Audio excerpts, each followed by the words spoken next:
town, the past lingers always. Nelson and Trafalgar, in the very heart of the busy city. Now, in the spring days of 1953, there is a great stirring and commotion. The Abbey, looked out on the blasts and fire of war, now gazes upon a city at peace, but resounding with the preparations for the crowning of a new sovereign. Outside Canada House, just across the way, workmen are putting up stands to accommodate the thousands who are on their way from all the lands of the Commonwealth and Empire.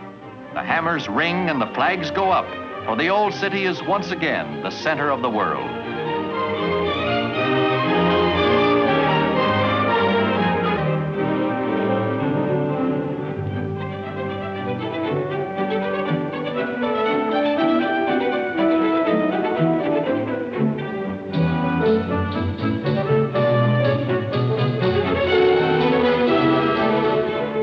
London is a blaze of color in a light, rather feminine scheme befitting a young queen. In the Mall, the arches are going up, the arches under which the queen will ride in brilliant procession. London makes ready, and in all the dignity of 1,000 years, the Abbey of Westminster awaits another memorable day.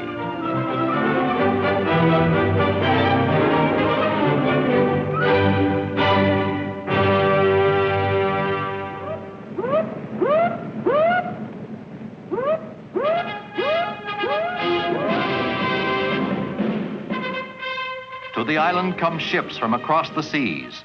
6 vessels of the Canadian Navy arrive at Portsmouth, for here will be the armed services of the 8 sovereign nations of the Commonwealth, the great free union embracing all the 5 continents of the earth and all the 7 seas.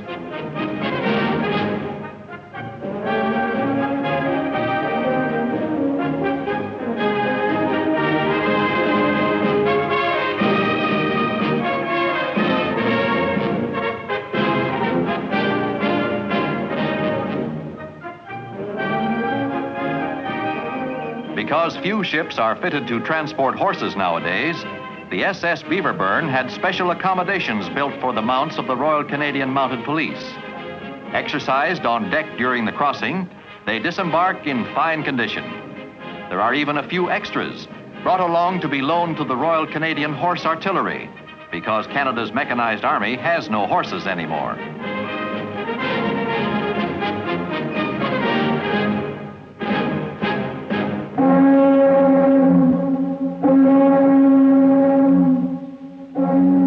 Other ships in other ports, more men of the Canadian Coronation contingent disembark. Men of the RCAF, the Royal Canadian Regiment, the Princess Patricias, the Vandus, and men from the 27th Brigade in Germany and the 25th Brigade in Korea.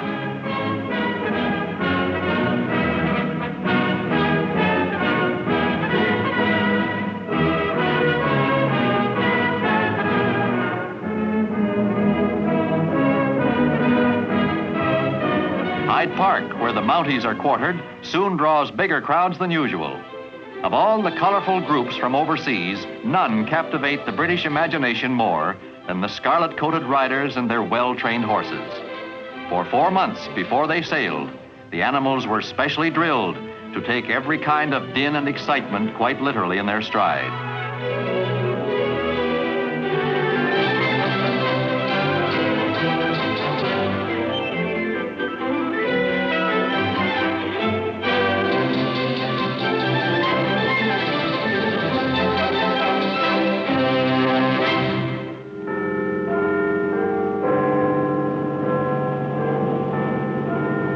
To many of the Canadians in uniform, London is an old story, and like most old stories, is remembered with affection.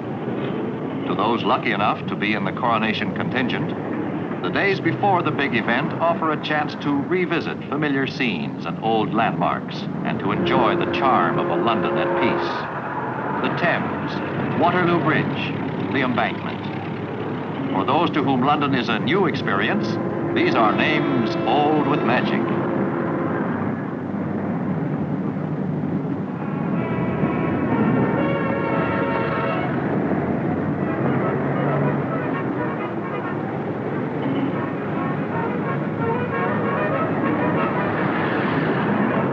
Gray color is romantic enough, but all dressed up for a great occasion, London is at her best.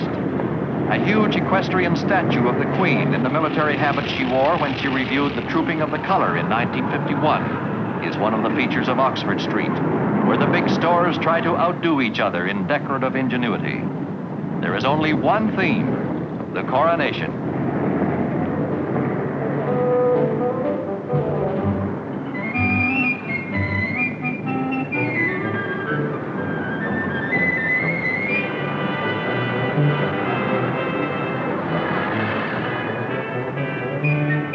And to the Canadian visitor, the everyday life of London, in all its colorful vigor, is a show in itself, especially when concentrated in the traditional Sunday morning open market in Petticoat Lane.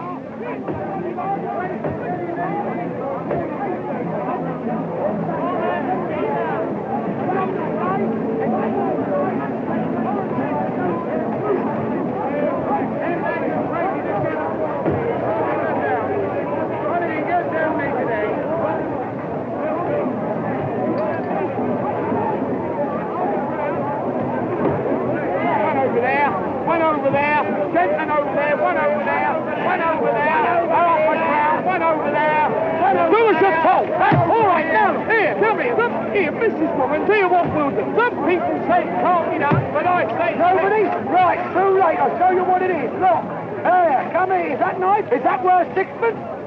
Sixpence? I want somebody to buy to spin a customer, and I'll take 3 I'll say yes. Gentlemen, come here, well over there. Hey, who you talking to? Do you realise I'm supposed to be the governor up here? Hey? All decked out in green and the crests of the 10 provinces, Canada House is busy too. 500 visitors a day crowd in to ask 5,000 questions, to meet friends, to pick up mail, and to get their coronation tickets. 400 in the Abbey, 9,000 along the route.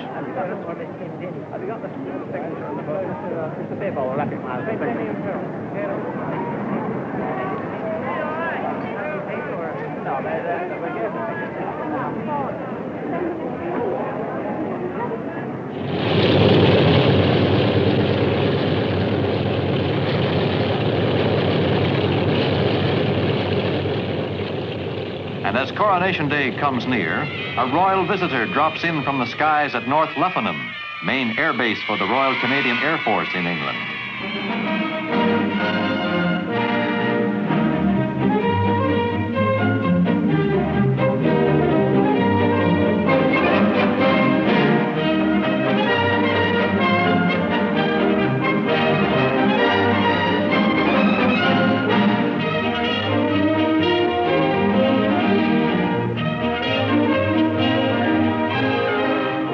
Families of the Canadian Air Force men stationed here have an exciting day when Philip, Duke of Edinburgh, pays an official visit to see a rehearsal of the fly past, which will be a dramatic feature of Coronation Day.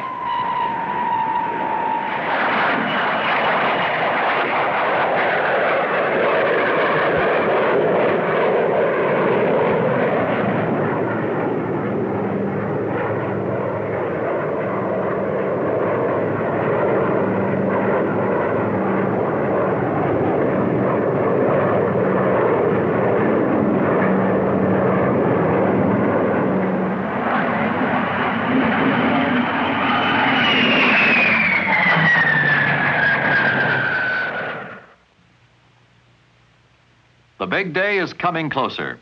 At Purbright, not far from London, where the military contingents are getting ready for the coronation, Canadian soldiers polish up equipment.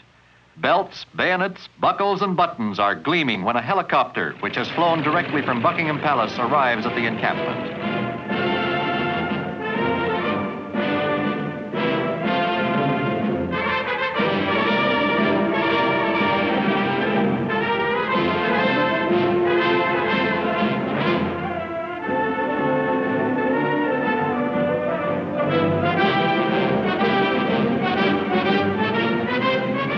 The Canadian Army has 206 active force members and 204 of the reserve in the official contingent. And the Duke has a warm greeting for that well-remembered hero of World War II, Lieutenant Colonel Paul Triquet, VC.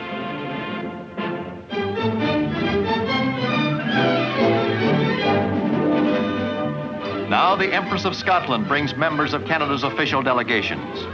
Among those greeted by the Lord Mayor of Liverpool are the Honourable George Drew, Leader of the Opposition, the Right Honourable C.D. Howe, Minister of Trade and Commerce, the Honourable L.A. Beauregard, Speaker of the Senate, and Mr. Charles Stain, Under Secretary of State.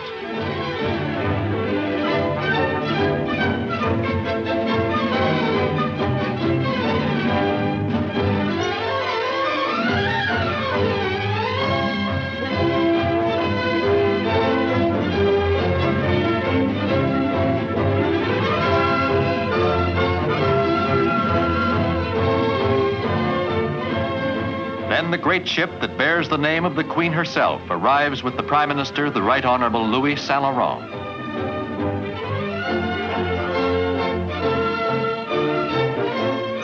Also come hundreds of other official visitors invited by the Coronation Committee. Mayor Alan Lamport of Toronto with his family, Premier Leslie Frost and Lieutenant Governor Louis Breithaupt of Ontario and their wives.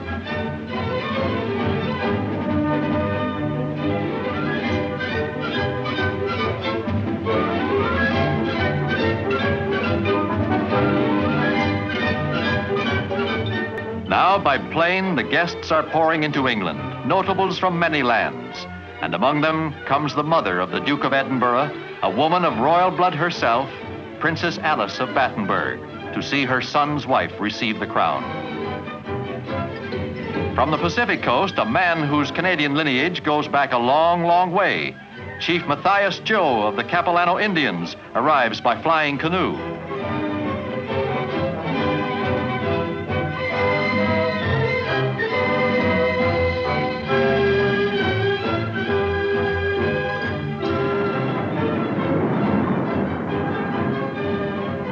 No matter where you come from, the infinite richness of London will provide some reminder of home if you look long enough.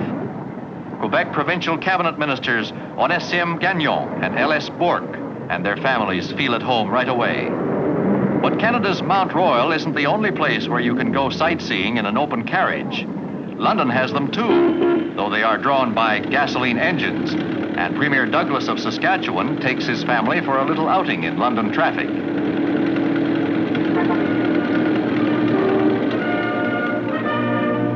One thing about living in Buckingham Palace, you can always have a very good view of a ceremony that most people have to travel a long way to see, the changing of the guard. Today, a composite detachment of Canadians has been given the honor of mounting guard. In slow march, they enter the great courtyard to take over from the Grenadiers.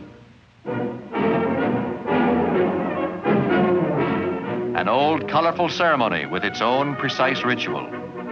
Now the captain of the Queen's Guards hands over the keys, symbolic of the safety of the family within the palace.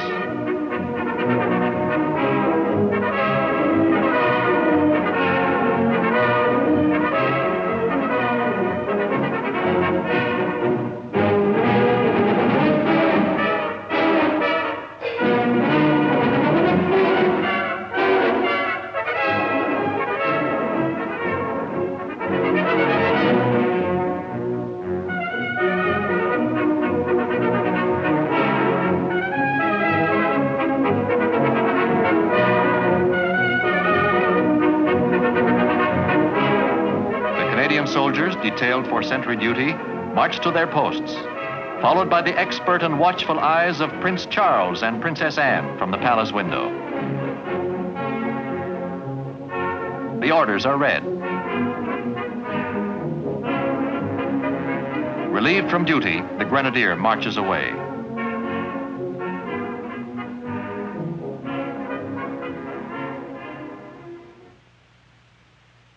And Canada stands guard at Buckingham Palace.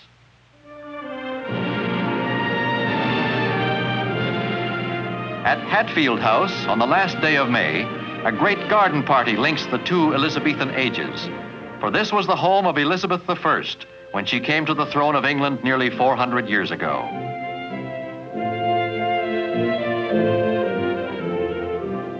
The guests are received by the Marquis of Salisbury, a direct descendant of the first Elizabeth's principal minister of state. 4 centuries of history have made many changes, but the throne endures. In the vast crowd at this historic garden party are representatives of nearly all the nations of the world. Here in England, they will see the crowning of another Elizabeth as queen of more than 50 lands.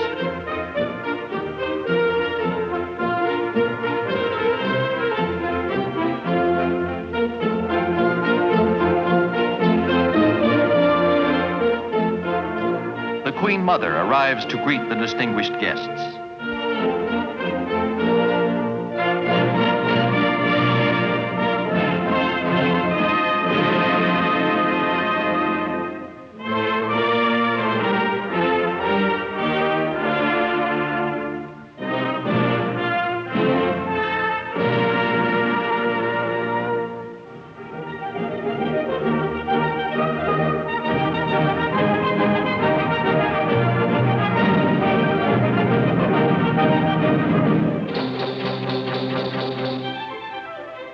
From the headquarters of the Canadian Joint Staff in Park Lane emerge 4 horsemen of the Royal Canadian Horse Artillery, the Canadians of the Queen's Escort. It is not yet Coronation Day, but there must be a dress rehearsal because the ceremony involves hundreds of people. The timing must be exact and all must go smoothly. The Mayor of Canada's capital is attired in the ceremonial robes of office she will wear on the great day. And all the people who are to be in attendance at Westminster Abbey arrive to take the places which they will occupy on the 2nd of June.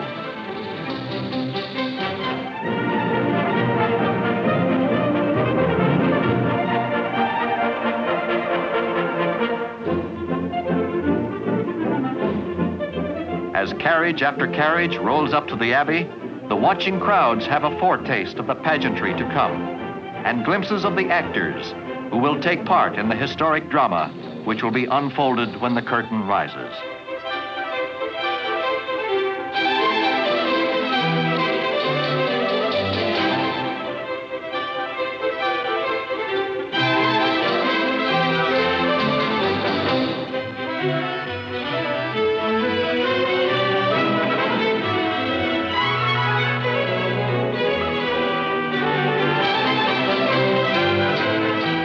The Archbishop of Canterbury arrives, and the Beefeaters, otherwise known as the Yeomen of the Guard.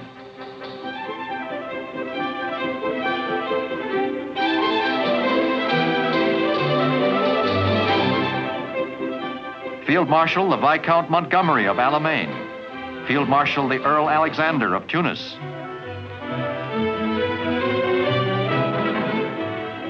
the Canadian Prime Minister,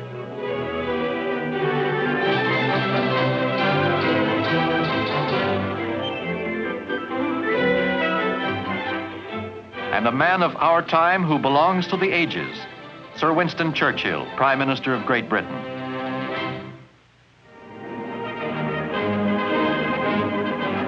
Finally, the central figure of it all, Elizabeth the Queen, with her husband Philip, Duke of Edinburgh, rehearse her part in the sacred ritual which will surround her dedication to the service of her people.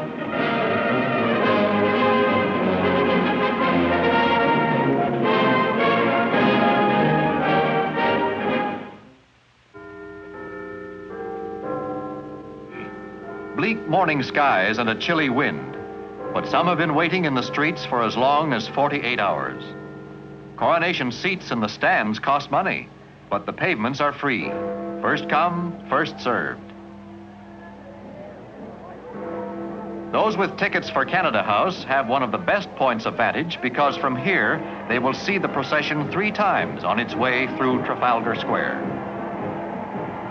Outside Buckingham Palace, the route is lined with troops all the way up the Mall and along Victoria Embankment to the Abbey.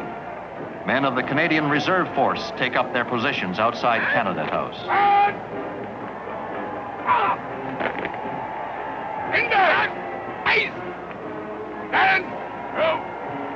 Easy! Down!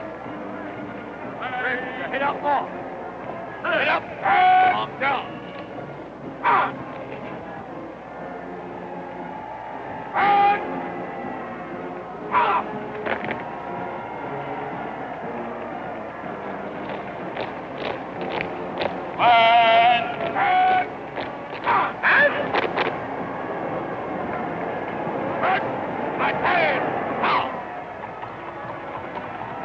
Now there is a clatter of cavalry outside the palace as members of the mounted escort arrive. Officers from the colonial and Commonwealth contingents who will ride with the troopers of the household cavalry in the royal progress to the Abbey.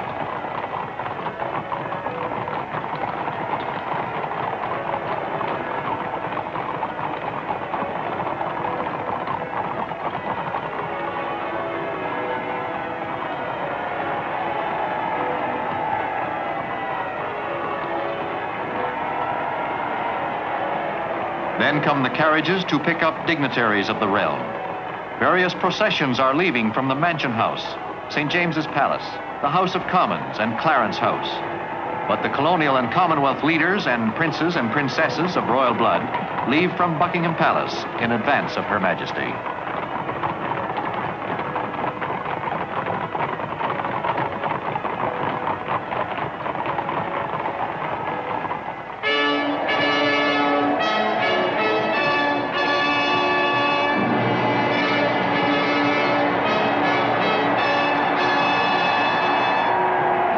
Now the roar of the throng swells up in response to a great wave of cheering from the crowds outside Buckingham Palace. The royal coach has appeared again, this time bearing the Queen on her way.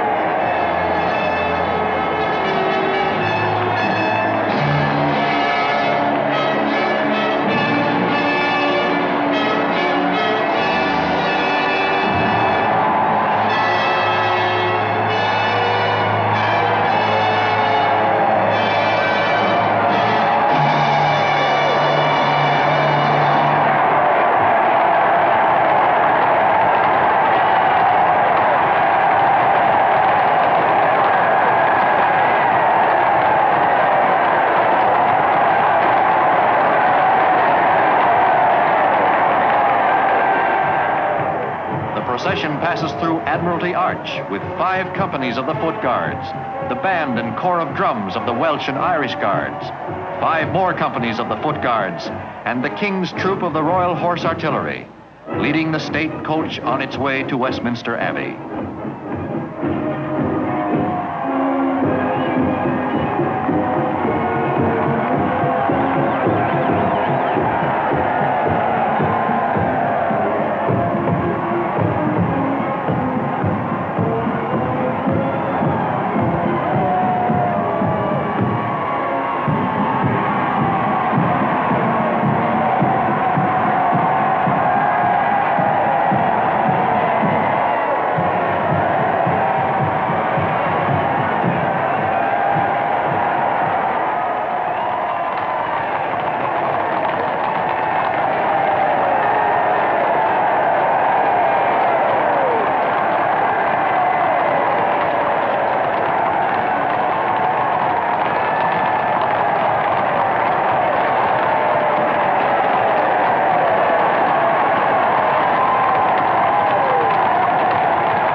Westminster Abbey.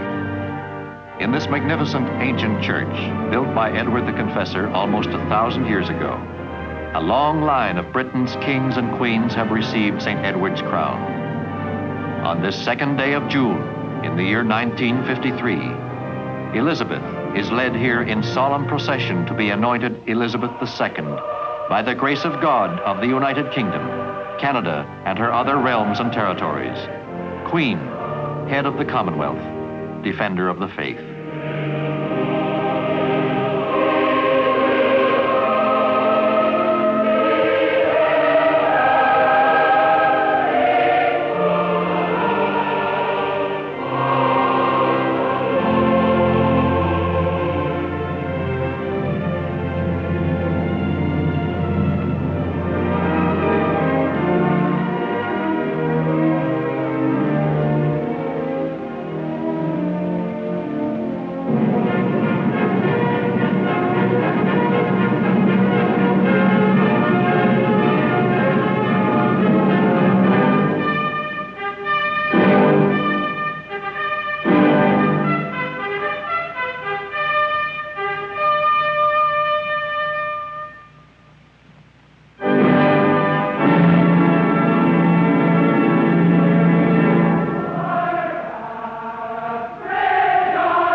Majesty willing to take the oath?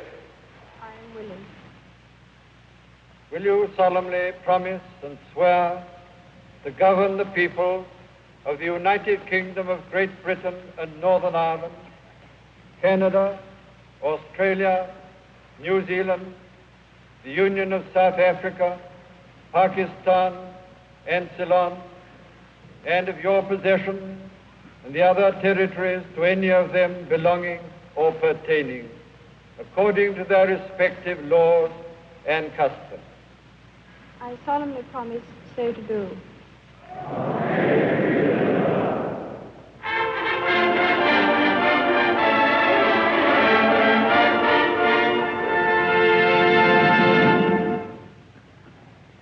The Queen goes to the altar to repeat before God the vows she has made.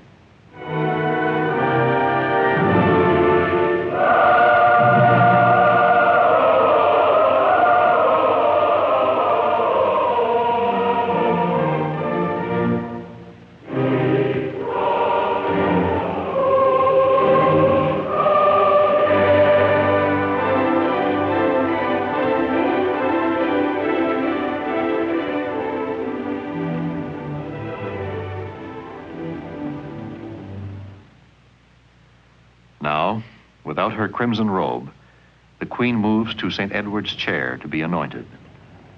4 Knights of the Garter will place over her the traditional golden canopy as this most ancient rite of coronation is performed.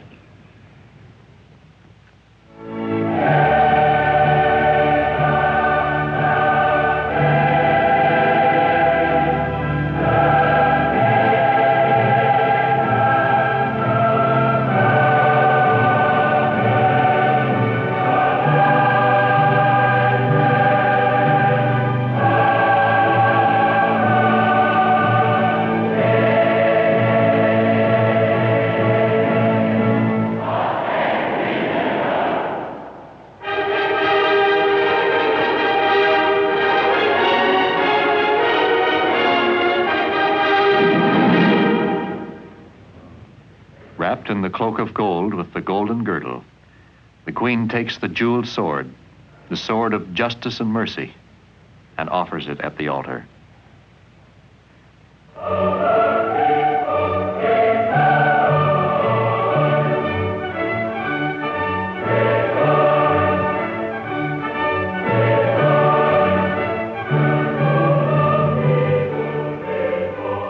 Now, invested with the great golden mantle, the imperial robe, the Queen receives the cherished symbols of her exalted office.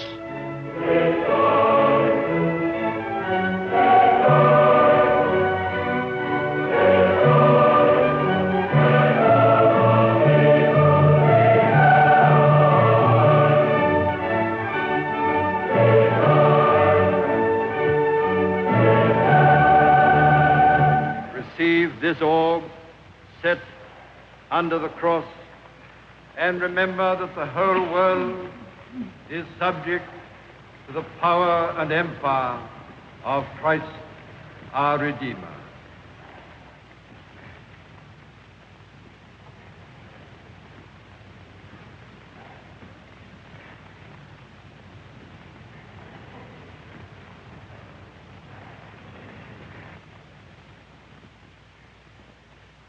Receive the royal scepter, the ensign of kingly power and justice.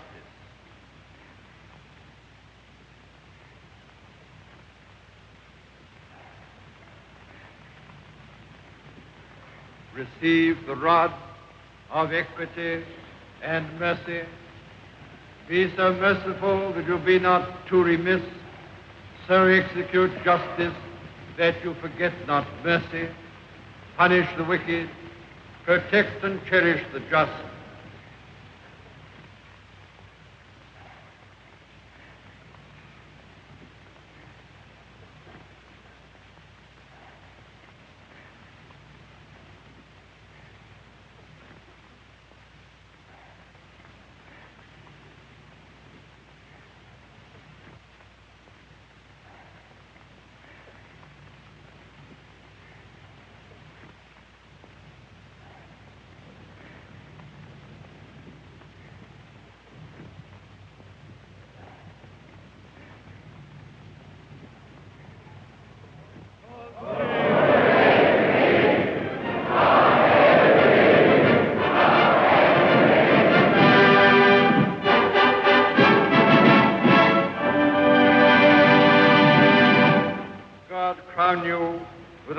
crown of glory and righteousness, that having a right faith and manifold fruit of good works, you may obtain the crown of an everlasting kingdom by the gift of him whose kingdom endureth forever. Amen.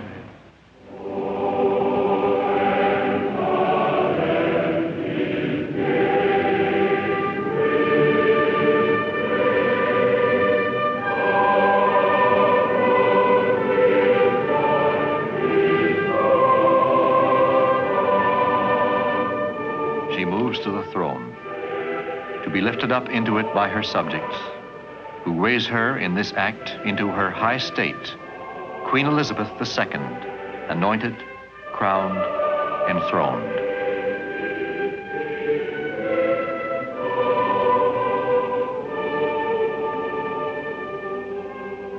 First in a procession of princes and lords to come to render homage, the Duke of Edinburgh kneels before the Queen. She takes his hands into her own as he makes his vows of loyalty. I, Philip, will become your liege man of life and limb, and of earthly worship. In faith and truth I will bear unto you, and live and die against all manner of folk, so help me. He touches the crown and kisses the Queen's cheek.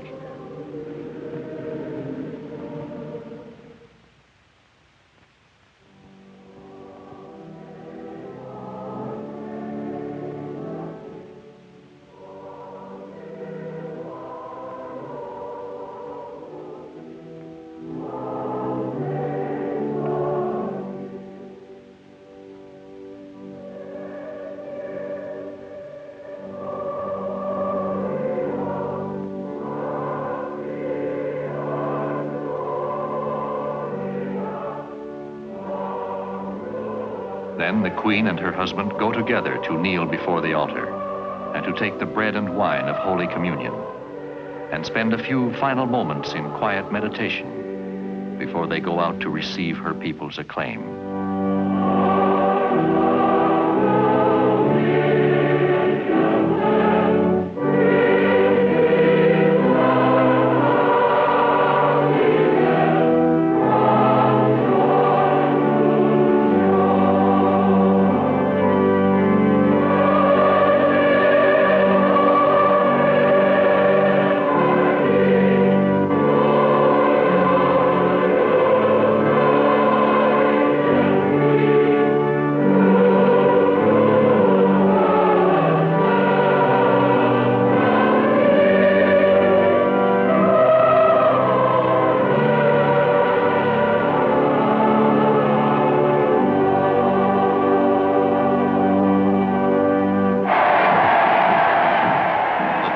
Who have waited patiently in the rain for nearly 5 hours have heard the booming royal salutes of the 41 guns in St. James Park and the 62-gun salute from the Tower of London at the actual moment of the coronation.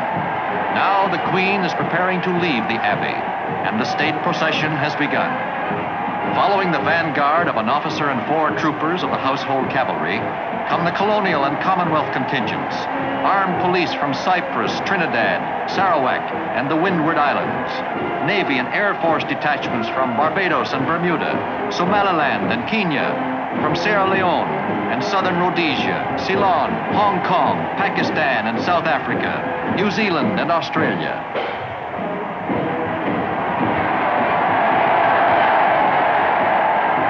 Canada House, a joyous roar of recognition goes up as the scarlet tunics of the Mounties appear, leading the Canadian detachments.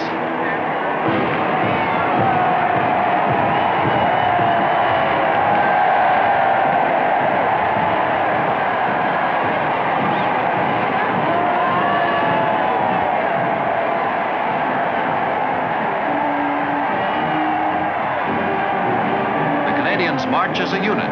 The Air Force, the Army, and the Navy, the largest of all the contingents from overseas.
devotee of Tonga defies the rain. Queen of a tiny protectorate of 34,000 people, she was among the first to declare allegiance to the crown at the beginning of World War II.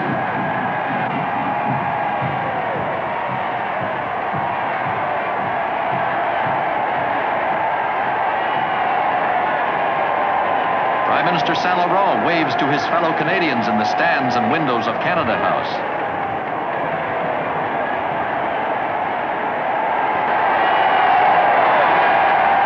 A great cheer goes up from the crowd as they recognize the approach of two beloved members of the royal family.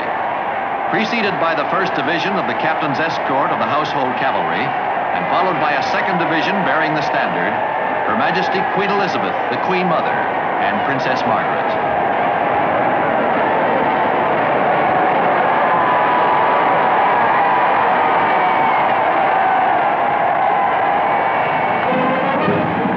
Here come the yeomen of the guard, followed by the Queen's barge master and the 12 watermen. Behind them rides the mounted band of the Royal Horse Guards, the Blues.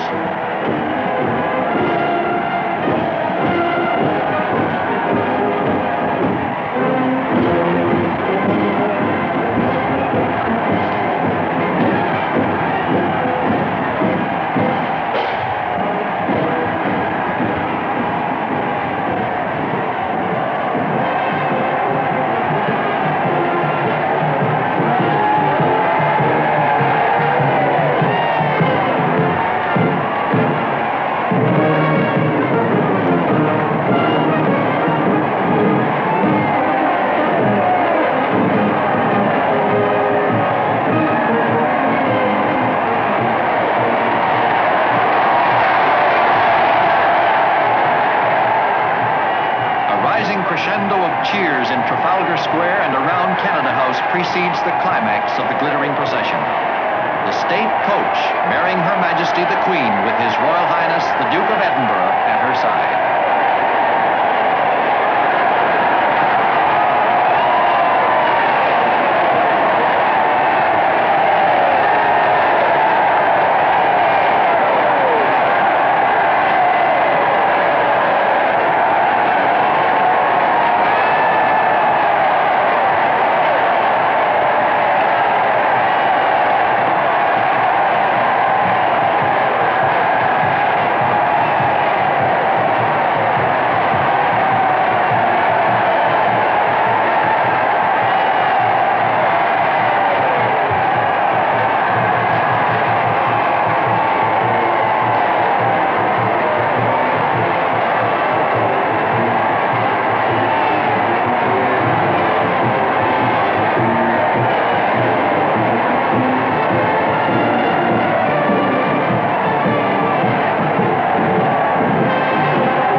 More than 250,000 people in the stands and in the windows of buildings along the streets.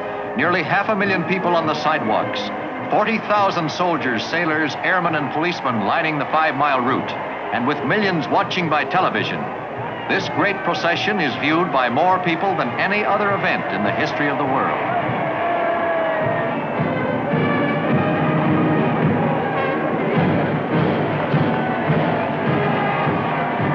There are 10,000 men and women of the services and 27 bands. And as they come down the Mall marching 10 abreast, the head of the column reaches Buckingham Palace when the Queen herself is still 2 miles away.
more Trafalgar Square echoes to the roar of the great crowd as the state coach comes down from Piccadilly, past Canada House, on the return journey to Buckingham Palace.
Double ranks of the Guard of Honor, men of the Royal Navy, the Irish Guards, and the Royal Air Force, the carriages arrive at the palace.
The crowd breaks ranks and a vast human tide surges down the Mall past Victoria Memorial toward the palace to await the appearance of the royal family on the balcony.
Here, in the heart of the Commonwealth of Nations, the great sound of the multitude shouting for the Queen is echoed around the world.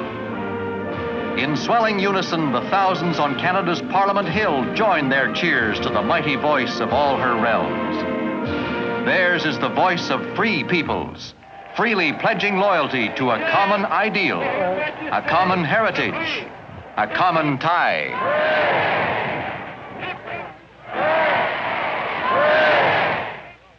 God Save the Queen.